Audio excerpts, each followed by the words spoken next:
Hi YouTube, this is a review of the PSP PlayStation Portable. And there's also a very big surprise at the end of this video, so please stay tuned, don't go away. But anyway, this is the PlayStation Portable. This is the 3000 version, so it is the newest out of this particular version. As you can see, it has a control stick, which is the first to have that out of all the systems. It has a control pad, or known as a D-pad. It does have, the triangle, X, square, and circle buttons, just like any of the other PlayStations. Now, the interesting thing is it has buttons down here, like the start and select are kind of down here in the corner. So it's kind of hard to pause a game sometimes when you're playing. I mean, you almost end up losing in your game to try to do that. Now it's got the screen brightness adjustment there. That particular button, I don't know if you can really see it. And then there's a button here, and I don't remember exactly what that's for. Now your volume control is over here, and then you got the PlayStation one. It's got the PlayStation logo. It puts you back on the menu when you're in a game. And one thing I want to point out is there's a microphone down here at the bottom. But so far I have not found any use for it, so I don't know if there is any games that use that, or if it is actually a feature that has not been that is unused so far. Now there's the speakers in it. You notice they're just like the DSi, and that's to direct the sound towards the user, so it ain't all over the place. This is the UMD drive here in the back. Put that forward there, you can kind of see everything. You see where it says PSP, and you flip it over there. There we go. It says UMD up there. I don't know if you can see that. And then there's where the battery goes. You notice here on the end there's a little clip. And there on the bottom there's actually a TV input, which is pretty nice. You hook it up to the TV, and you notice there's a power for there, so you can charge it. Now, one thing about the PSP is it has the cord is real long, and the power supply on it. It actually has a box that the power supply is all external. I mean, instead of just having a cord, for some reason they think it needs all that. So, kind of crazy, but yet okay. And then you see the lights here. You got power and hold. Now, a lot of people don't know what the hold is for. It's kind of like a standby mode. It's like a standby pause. You can pause the game with that and leave it in that, and it'll light that up. Now, over here we have two lights. We got this is the wireless, or this is a boot light, and then this is a wireless light. And this one pretty much comes on anytime you're playing a game or anything, or you put a game in. And it even comes on when it's loaded from the SD card, which is right here on the side. And I flip it up there to kind of show you. And then, actually, I take that back. It's a memory stick. It's not an SD memory stick. And I think it only handles up. Well, I'm not sure what the maximum memory is that it'll handle. And then this is a wireless light down here, and it's green, and it comes on when this is turned to the on position, and that is actually off, and then that is on. See, off, on. And if you notice, it'll say WLAN on it, which is it's basically the wireless LAN, but a wireless LAN. It's a very durable system.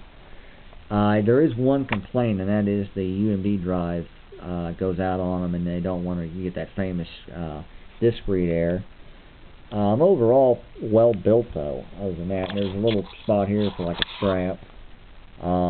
And when you boot up the system, you get a little chime when it comes on. Oop, I apologize. That ain't what that's supposed to be. That's when you're going back to the menu. Shut it off here. And when you turn it on, you see the green power button, or the power light. And then you'll notice you'll get a chime, and it'll say PSP or Sony Computer Entertainment. And then it's got this famous menu. Now this is what they call the X crossbar, and this was first introduced in the PSX, which was only released in Japan due to poor ratings. But you can kind of see the menu there. Now, there is a camera you can buy for it, and it goes on top here, and that's what these holes are for. And then this also is a USB to connect to the computer. And believe it or not, you can actually go through the entire file structure of a PlayStation Portable when you hook up to this. So it's pretty neat. And you can implant files into the system, which is the only bad thing about it is I haven't heard any known yet viruses to them, but you could probably implant a virus into the system, which would not be good. Anyway, you can access the memory stick, and then when a game comes up, you highlight the UMD or highlight any game, and then it displays, like which is Mortal Kombat Unchained. Now, if I hit the X button, then I get this famous PSP PlayStation Portable screen, and I get a chime, and then it'll start the game. And then it goes, and then as I mentioned earlier, if I hit, well, it's got to go into the game a little bit, but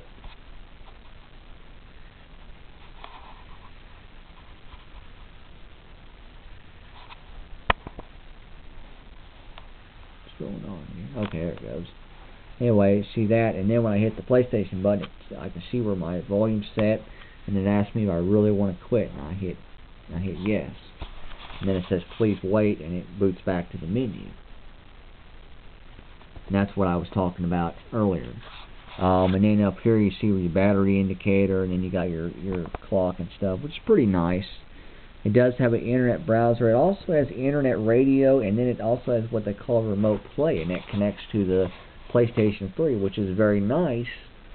Very cool thing, because I mean you can see what your PlayStation's doing. Basically, you can view the internet browser and stuff on the PlayStation 3 using a PSP. However, it won't show any of the games on here, though. It won't even let you play the games if it's connected to the PlayStation Portable. So that's one bad part about it. But other than that, it's a well-built system.